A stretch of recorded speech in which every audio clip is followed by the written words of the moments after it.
Hello friends, welcome back to another mini blog. দিনটা ছিল বৃহস্পতিবার। এখন আমরা চারজনে মিলে যাচ্ছি বাজারে। আর ঘর থেকে বেরিয়ে দেখি শীতলা পুজোর গেটের যে লাইটিংটা দিয়ে ফেলেছে।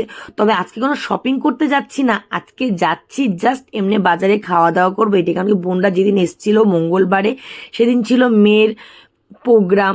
তারপরের দিন ছিল হচ্ছে শহীদ মাঠে ডিজে প্রোগ্রাম। তো 2 দিন তো এইভাবেই কেটে গেছে।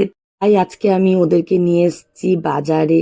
প্রথমে তো চলে আসলাম জনাদার দোকানে।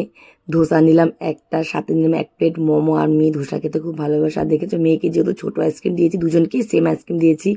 মেয়ে আমাকে বলছে বড় আইসক্রিম খাবে, তাই কাঁদতে কাঁদতে চোখ ফুলিয়ে দিয়েছে। দেখো আইসক্রিমটা আমি দিতে চাই না, কারণ শীতলা পূজার মধ্যে কতবার জোর আইসক্রিম খাবে কে জানে। আর 4 এপ্রিল থেকে আমার মেয়ের নতুন স্কুল, মানে ডন বস্কো স্কুলের ক্লাস শুরু হয়ে যাবে।